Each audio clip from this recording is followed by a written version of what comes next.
Ihahatid namin sa inyo ang mga pagkain na hindi mo akalain na pwede palang pagsamahin. Teka lang, parang hatid namin, pero bakit mag-isa lang naman ako? Diba? Mag-isa lang naman ako. Wala naman akong kasama dito. Bakit namin?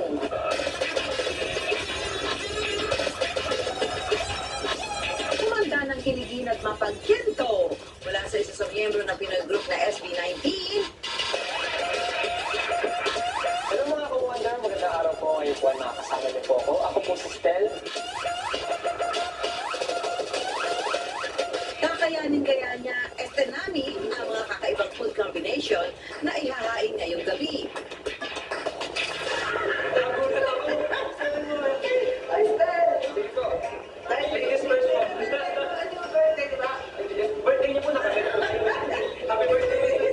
Musta buhay mo, no?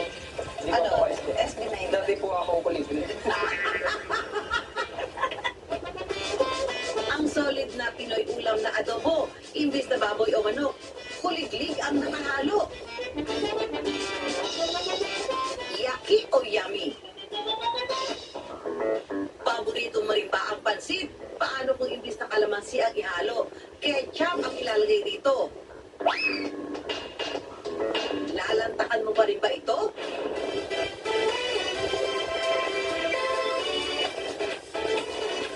Stel, halika dito. Si Stel, ha? Hello po, hello po, Ma'am Susan. Hello po. Ayan si Stel. Ayan, bati ka sa mga ka-wonder natin, Stel. Hello mga ka-wonder, magandang araw po. Ngayon po makakasama niyo po ako. Ako po si Stel. Siyempre, si Bam hindi nakakakilala kay Stel. Anyway, Stel, ready ka na ba sa kakaibang food trip natin today? Sa totoo lang po, Ma'am Susan, medyo kinakabahan. Kung narinig ko nga po, Ma'am Susan, mga pagkain, minekos-mekos, pinagsama-sama, at kung ano-anong napaka-unique na pagkakaluto ang ating matitikman ngayong araw. Masarap yan. Pero masarap for sure, Ma'am Susan. Pero ito po, hindi lang food trip ang hatid natin sa mga ka-wonder natin, Stel. Isasama namin kayo sa mundo ng Wonderland. Stel, agree ka ba? Agree po ako, Ma'am Susan, dahil bukod po sa napakasarap ng mga putahing ipapakita namin sa inyo, may mga alamat din kami na ikikwento para sa inyo ngayong araw.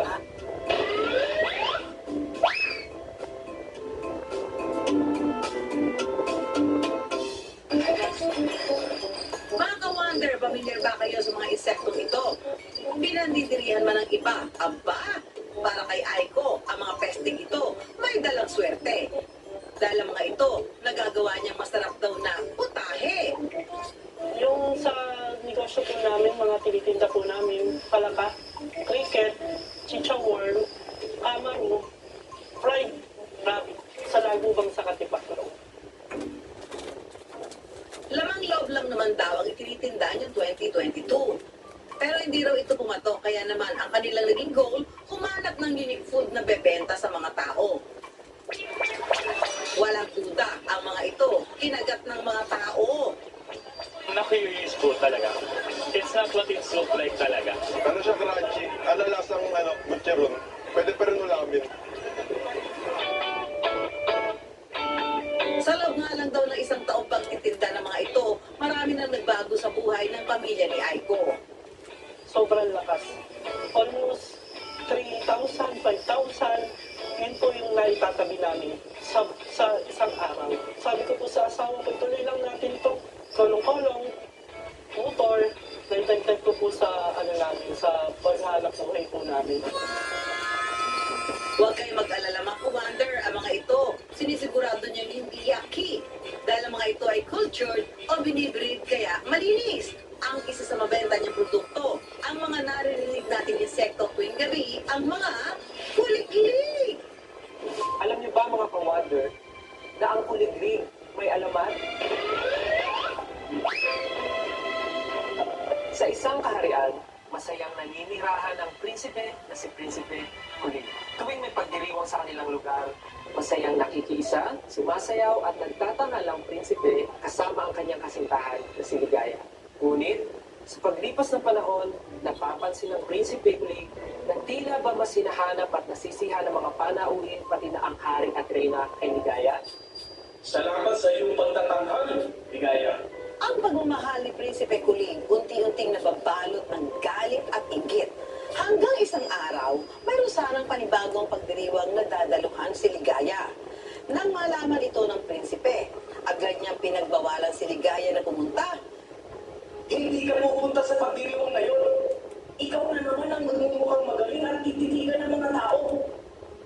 sinigawan at pinalayas.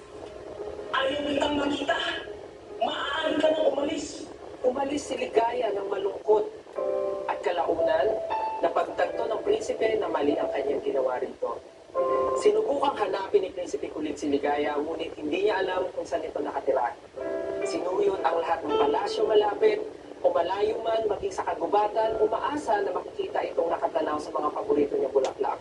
Sa paghahanap ni Prinsipe Kulit, lagi siyang nag-aalay ng tugtugin sa pagbabakasakaling marinig ni Ligaya. Ligaya, aking sinta. Patawad sa mga nasabi. Nasaan ka na ba? Bigo pa rin ang prinsipe sa paghahanap hanggang sa nagkasakit ito dahil sa sobrang kalungkutan.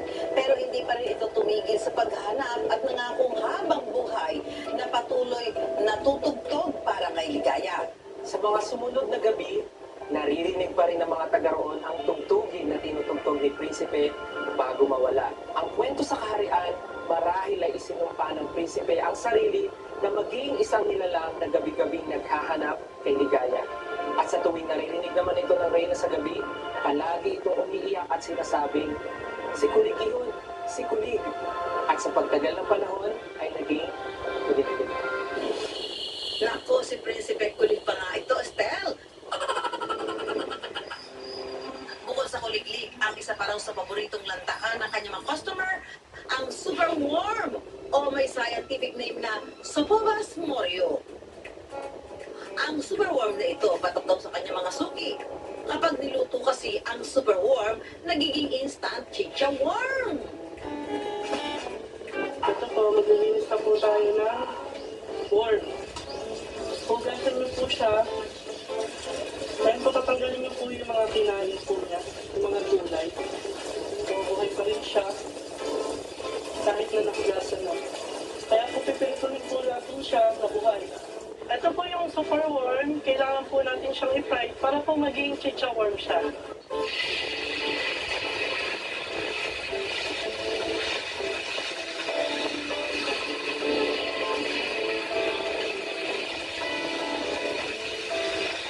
Ito po, ready to serve na po. Lalagyan na lang po natin siya ng salt. Ito na po, luto na po yung chicha worm natin. Pwede nyo na pong tikman, Ma'am Susan and Sir Stel. Ito naman po ang kuliglig. Kayo na po bahala, Ma'am Susan and Sir Stel. Ang laki! Ang laki! Ano ba to? Yung, ano po, yung Kulig-Kulig, ang laki ng Abangan yan sa pagbabalik ng I Wonder. Audition sa Eto na nga mga ka-wonder, akala ko makakaligtas na kami ni Stel. Pero ito si Aiko ready at pinala talaga ang kanyang mga alaga. Ano ito? Buhay ito? Ano yun yung pinakain ko? Teka, Stel, parang ang layo mo sa akin, ha? Uy, uy, uy. Nagulat ako. Kalma lang, Stel. Ito munang super warm ang harapin natin. Ladies first po. Hawakan ko na po siya. Ayan, thank you po. Nice experience, life-changing. Sabay po tayo, Miss Susan. 1, 2, 3, go. Pero ano pong texture niya malambot? Matulas. Malansa.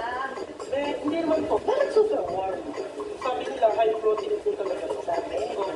Sa mga nag-favorite na mga katawan. Ay, nagtitid ka. Hindi na po ngayon. Nagpalit na po, change career na po. Hindi ka lang.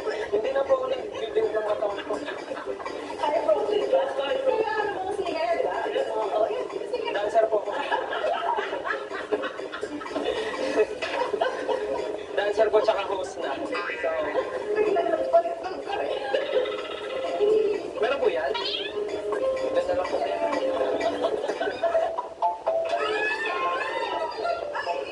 Naku, Stel, simulan na nga natin ang pagluluto bago pa sila makawalang lahat.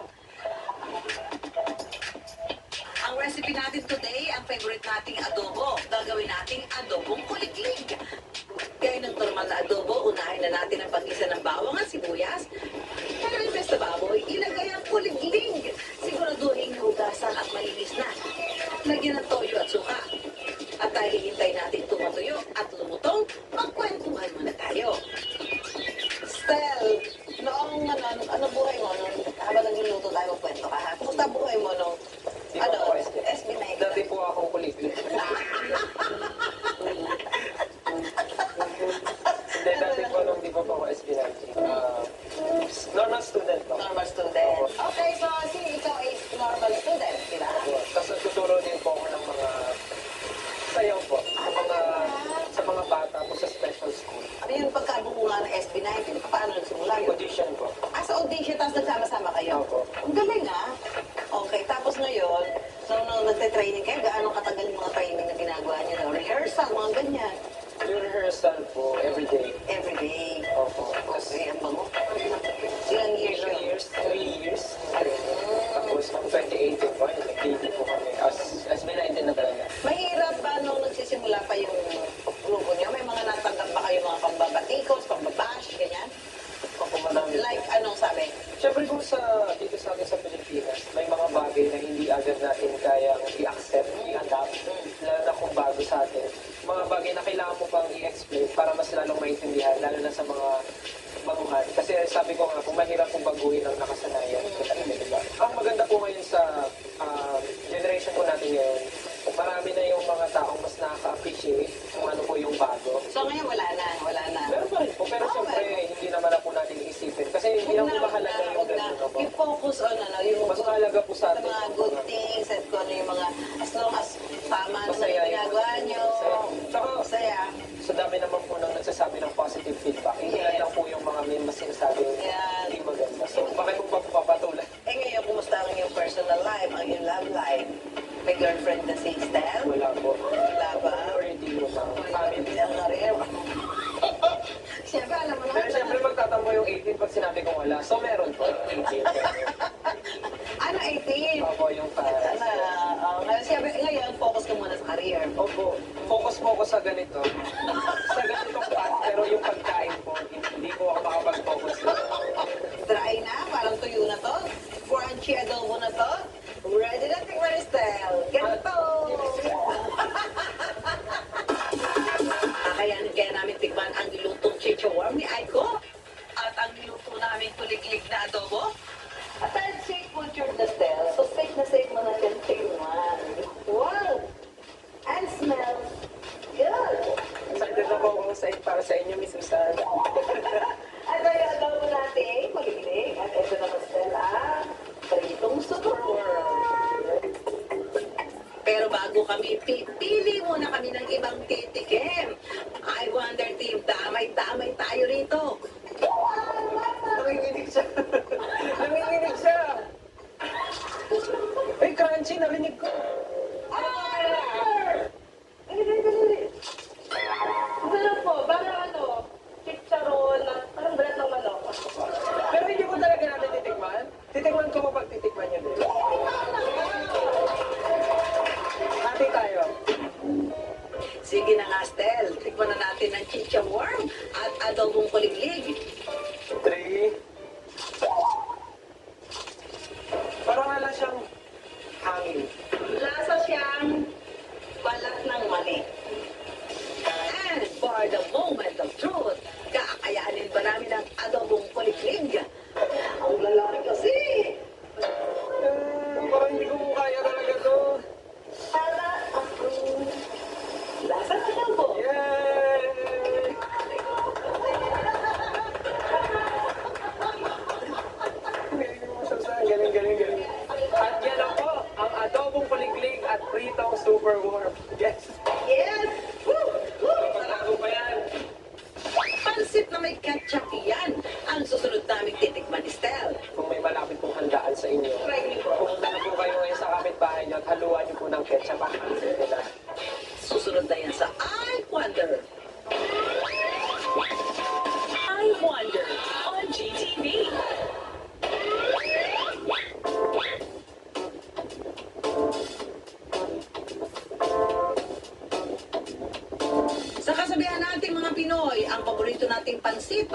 araw-araw na buhay. Kung kaya't kapag may handaan, madalas ito ang pinipilahan. Pero paano kung ang nakasanayan natin pansit, bigyan natin ng twist?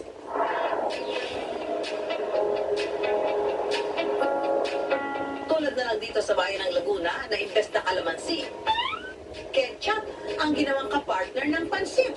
Hindi ko ma-imagine na malagyan siya ng ketchup tapos pagsasabayin kainin. Medyo weird para sa akin.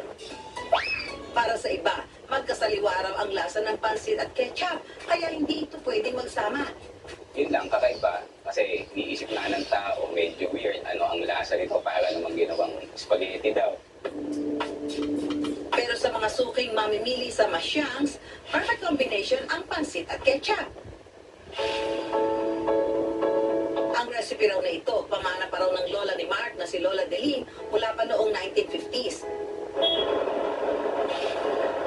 Ang bahay raw kasi nila noon nasa sentro at madalas dinadaan-daanan. Kaya naman para pandagdag kita sa pamilya, naisipang magtayo ni Lola Deling ng isang pansiteria. Before kasi dun sa baba namin, merong maliit na tindahan dyan, tsaka bilyaran. Then nag-serving sila ng mga pansit para naman dun sa mga naglalaro lang, tsaka sa mga passers-by. I wonder, patok nga ba ang lasa ng pansit na may ketchup? Tayo mismo ang titikim niyan. Hello mga ka-wonder, ngayon po ay magluluto po tayo ng special pansit ng masyang.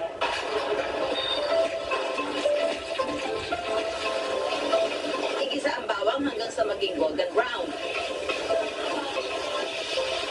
Kapag golden brown na, isunod ang toyo, meat broth at pansit.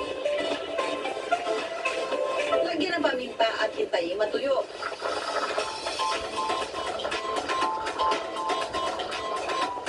Pagkatapos ng 3 minuto, kapag tuyo na, halu-haluin at isunod na ilagay ang gulay. I-mix-mix na ulit.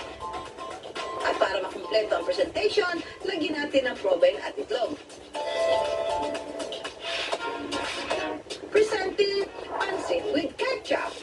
Ito po ay banana ketchup po, no? Naku-curious po ako kung tomato ketchup naman ang gamitin. Tingin ko ito yung banana ketchup kasi matamis na. Opo. Kasi ang tomato red ka. Maasim talaga. Tingnan natin kung mauubos natin to. Stel?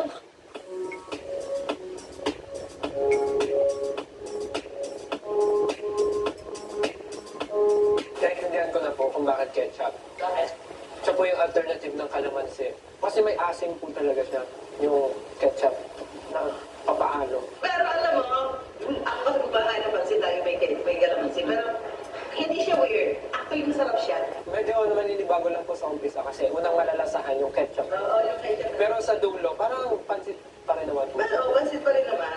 Hindi naman kasi masyadong makaapag yung lasa ng ketchup. I'm sure yung mga ka-wonder po natin ay curious sa lasa ngayon. Kaya naman kung may malapit pong handaan sa inyo, Try niyo po. pumunta na po kayo ngayon sa kapitbahay niyo at haluan niyo po ng ketchup ang pansit nila. Kung tayo sa may mga birthday yan, tapos lagyan nyo ng ketchup yung iba. Then ikaw, rate mo ng 1 to 10. 10 yung highest. Kasi pansit po siya. 9. Plus the ketchup, 10. Kayo po? 10 din. Si Stel, hindi lang sa dancing kakasa. Sandali, sandali. Aking ihahabol ang aking inutang pagkain, mahal na Emperor. Girin sa aktingan. Ang pambato sa aming lugar, ang pansin. Sa pagbabalik ng I Wonder. Ano ba? I Wonder on GTV.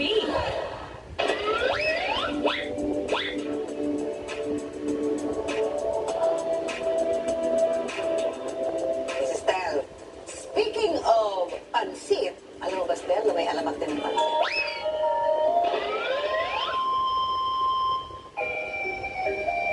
Isang araw, ipinatawag ng magiting na emperor ng isang imperyo ang 3 pinakamagaling na kusinero sa kanilang bansa. Dahil ang kanyang panlasa, tila may hinahanap, ngunit hindi mawari kung ano nga ba ito. Kung sino man sa inyo ang makapagbibigay ng pagkain at lasa ng aking hinahanap na pwede nating pagmalaki at dalhin sa iba't ibang panig ng mundo, gagantimpalaan mo ng kayamanan at kasikatan. Ang inihain ng unang kusinero putahing gawa sa gulay. Sa platong kulay pilak, isa-isa niyang inilagay ang gulay na kulay berde, dilaw at lila habang ito'y umuusok-usok pa. Anong klaseng pagkain ito? Hindi masarap. Bigo ang unang sumubok. Sumunod naman ang pangalawang kusinero na may bitbit na gintong plato. At alam niyo ba kung anong laman? Isang ginintuang pato. Emperador, tanggapin mo po ang ginawang pagkain. Ginito ang pato. Gawa ito sa pinakamalusog na bayan. Binanggian, binanggipuan ang ulo at niluto sa ulo hanggang sa maging kulay ginito. Pero bago pa makapagdesisyon ng emperor sa lasa nito, dumating ang ikatlong kusinero na may dalang mangkok na may lamang tila mukhang hiblang pagkain na may mga gulay sa ibabaw. Sandali, sandali. Aking ihahabol ang aking nilutong pagkain, mahal na Emperor. Ihahain ko sa inyo ang pambato sa aming lugar, ang pansit. Saan mo gawa ang pansit na yan? Simpleng lutuin lamang po ito ng mga magsasaka sa aming lugar. Gawa sa minasang harina, pinakuluan, at paglabas sa kawali ay lalagyan na ng mga gulay. Pagkatikim ng emperor sa ikatlong putahe, biglang tumulo ang luha nito at naalala ang kanyang pagkabata noong simple pa lamang ang kanilang buhay. Masarap itong pansit. Pero paano mo matatapatan ang inihangin ng 200 kusinero? Ang sabi niyo po, putahing makakarating sa iba't ibang panig ng mundo. Ang naunang putahe, hindi makakarating sa pinto at gayon din ang ginito ang pato.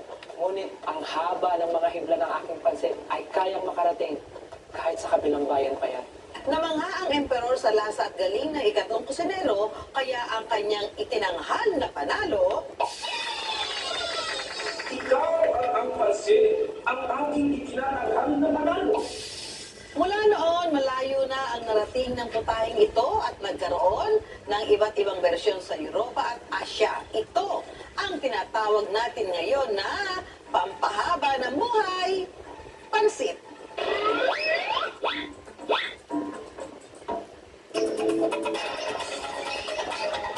Tataas ang mga rock formation ng ilog. Makikita sa tuktok ng mundo.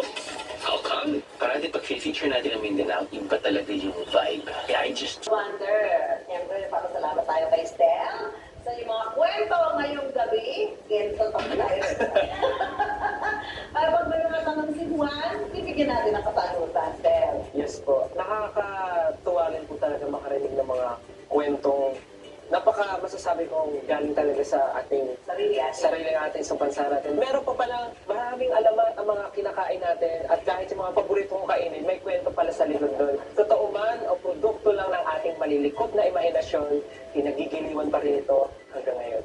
Sana nabusog namin kayo ngayong gabi. Hindi lang yung mga pagkain amin kinihain, kundi pati sa mga kwentong nasa likod nito. Kaya mga wonder, kung may mga topic kayo na gusto pag-usapan, mag-email lang po kayo sa iWonderGTV@gmail.com. Ako po si Susan Enriquez.